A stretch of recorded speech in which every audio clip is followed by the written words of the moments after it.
This is Rani ma'am and welcome to another session of verb. ठीक है, verb का एक सेशन हमने पहले भी किया है और अगर आपने नहीं देखा होगा वर्ब का सेशन तो आप प्लेलिस्ट में जा सकते हो या नीचे डिस्क्रिप्शन पे भी है आपका। ठीक है, और वर्ब का हमने कौन सा कॉन्सेप्ट उठाया है, दिस V1, V2 और V3। लास्ट क्लास जिसने स्टूडेंट्स जिसने लास्ट सेशन नहीं देखा उसके लिए थोड़ा सा रिकैप कर देती हूँ। ठीक है, वर्ब का हमने V1, V2 किया था और मोस्ट इंपॉर्टेंट हम लोगों ने कॉन्सेप्ट किया था दैट इज लाई। लाई ले लाई का डिफरेंट मीनिंग्स होता है, अकॉर्डिंगली V1, V2 भी होगा।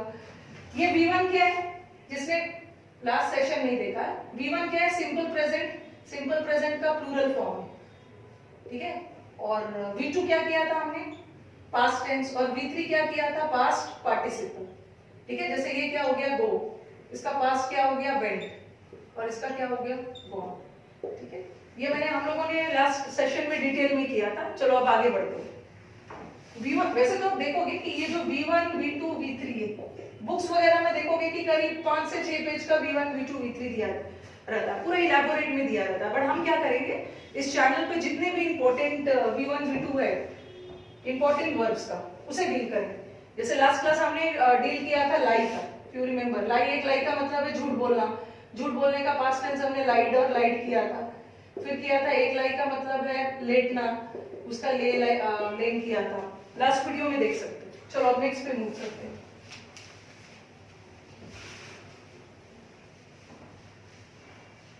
We'll do some important ones.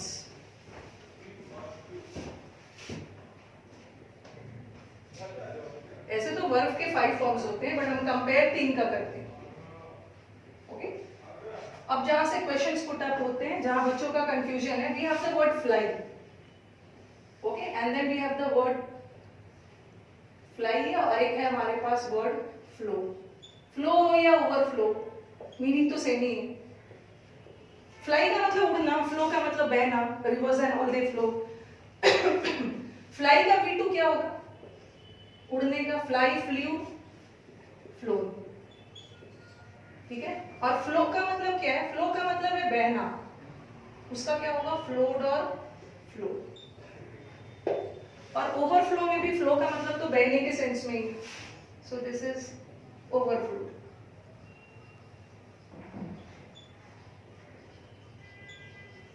अब वो क्या करेंगे, V1, V2 जो फ्लाई और फ्लो वाला है, बच्चों को कंफ्यूज करते हैं किससे। बहुत सारे स्टूडेंट्स को लगता है कि ये जो फ्लोन है, okay, this phloem is the third form of flow. ये फ्लो का थर्ड फॉर्म नहीं है, ये जो फ्लोन है ये फ्लाई का थर्ड फॉर्म है। उड़ने का third form is phloem, but reverse and all जो फ्लो करता है उसका थर्ड फॉर्म क्या है, फ्लो। ऐसा क्वेश्चन आपको प्रीवियस पेपर में मिल जाएगा। द रिवर्स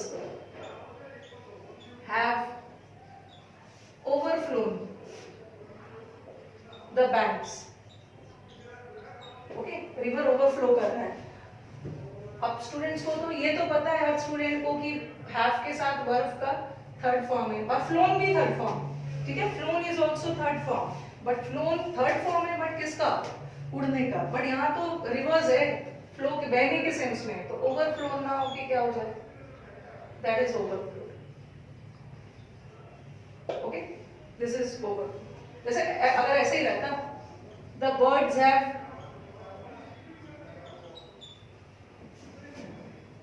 फ्लोड अवे, ये तो गलत होता।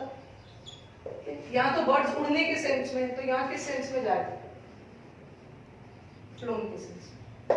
ओके, ये तो हमारा फ्लाई और फ्लू था। अब नेक्स्ट वर्ड पे चलते हैं। थोड़े थोड़े करके हम सारे V1, V2, V3 कंप्लीट कर लेंगे, and after the completion of this V1, V2, V3 then we will move to the other aspects of verb. ठीक है, infinitives, gerunds and all, non finite verb भी करेंगे। Now come to the word hand. Vocabulary का काफी sessions डाला है and you should avail yourself of the opportunity. Avail करना है, और टेकिंग इनटू कंसीडरेशन आपका एग्जाम भी पास है, अभी हमारे पास 4 मंथ्स है, तो नोट्स बना सकते हो सारे फ्रेजल वर्ब का, फिक्स प्रीपोजिशन का। अभी 4 मंथ्स है, अभी तो बहुत सारी चीजें हमें कवर करनी है। हैंड, हैंड का भी 2 मतलब है। ठीक है, एक हैंग किस सेंस में, एक हैंग फांसी के सेंस में। एक हैंग को फांसी के सेंस में लिखो, जो प्रिजनर वगैरह को हम फांसी देते, और एक हैंग जाता है लटकाना, कपड़े वगैरह को लटकाते हो, ओके, क्लोथ्स, फोटोज, दीवार पे कपड़े वगैरह लटका रहे हो उसके लिए हैंग कर रहे हो। जो प्रिजनर वाला है उसका क्या होगा, हैंग, और उसका V3 भी हैंग। लेकिन जो आप कपड़े वगैरह लटकाते हो, फोटो वगैरह, पोर्ट्रेट वगैरह दीवार पे लटकाते हो, उसके लिए क्या होगा, हाँ, और उसका भी V3 भी हाँ। ठीक है, अभी मैं इस पे बेस आपको क्वेश्चन दे रही हूँ ताकि आपका कॉन्सेप्ट क्लियर हो जाए।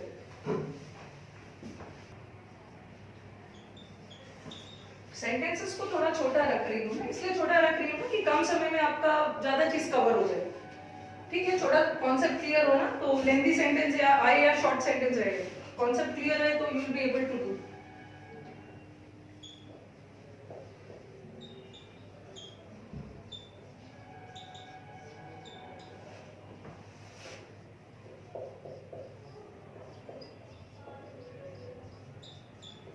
The prisoner has been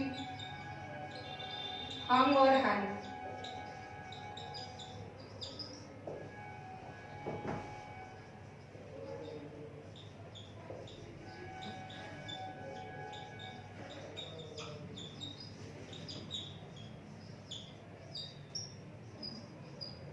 She hung or hanged her face in shame. चलो 3 सेंटेंस मैंने आपको दिया है, अब आप डिसाइड करो। ये हैंग तो फांसी के सेंस में, फांसी का V2 हैंग और V3 भी हैंग। ये हैंग कपड़े फोटो वगैरह को लटका रहे हो तो हंग और हंग।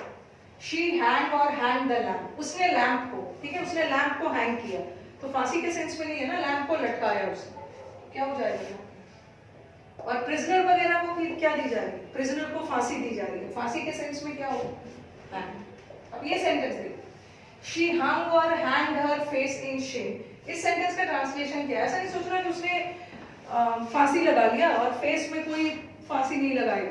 ठीक है, इस सेंटेंस का मतलब क्या है कि उसने शर्म से मुंह लटका लिया, तो यहाँ हैंग नहीं होगा, हाँ, शी हंग हर फेस। ठीक है, अभी मैं और भी आपको दे रही हूँ V1 V2। ओके, चलो नेक्स्ट वर्ब पे चलते हैं।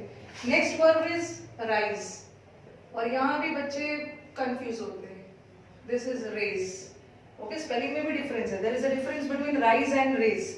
राइज का तो बहुत सारा मतलब होता है, एक राइज जैसे द सन राइजेस, राइज का मतलब है उगना, ठीक है, एंड यू राइज अर्ली, एक मतलब है अर्ली उठते, उठने के सेंस में, उगने के सेंस में।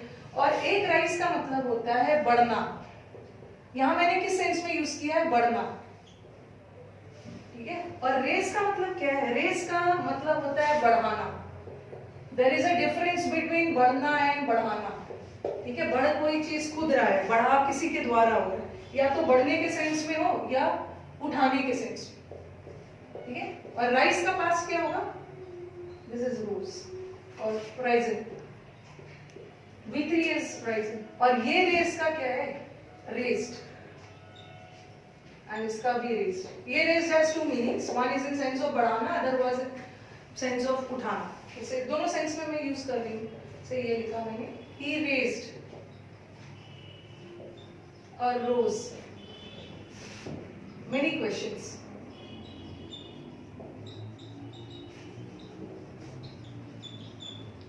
In class, and then I say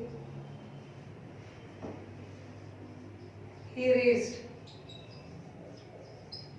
or rose his hand, या he raised or rose the flag, flag भी लिख सकते, झंडे को उठाया उसने।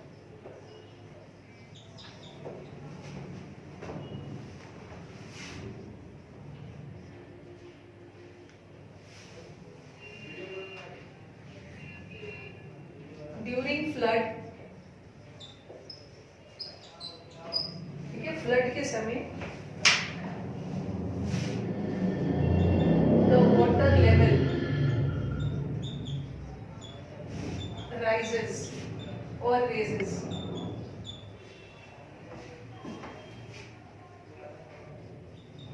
लिखा मैंने, the RBI has raised or rose the interest rate.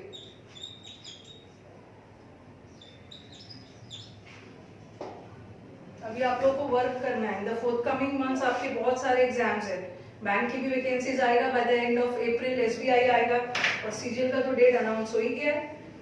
tighten your seat belts and get ready. He raised or rose many questions in class. उसने क्लास में बहुत सारे questions क्या किया, बढ़ाया नहीं, बहुत सारा questions उठाया. ओके, जैसे आप अपनी डाउट्स रेज करते हो ना टीचर के पास, यू रेज योर डाउट्स, तो यहाँ क्या है, रेज, आपने क्वेश्चंस उठाए. ही डैश द फ्लैग, फ्लैग खुद ब खुद नहीं बढ़ा, फ्लैग को उठाया गया. उठाने के सेंस में क्या होगा, फ्लड, बाढ़ के समय पानी का लेवल कोई जाके बढ़ाता नहीं है, पानी का लेवल खुद ब खुद बढ़ता है. ठीक है, तो इसका क्या हो जाएगा, राइजेस. ओके, और आरबीआई ने इंटरेस्ट रेट खुद ब खुद नहीं बढ़ाया, वो किसी के द्वारा बढ़ाया गया. किसके द्वारा बढ़ाया गया, आरबीआई के द्वारा.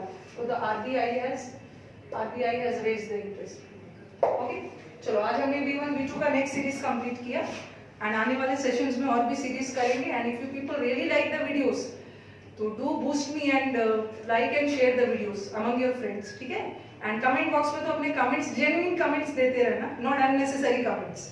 ठीक है, I will work on it. चलो, थैंक यू.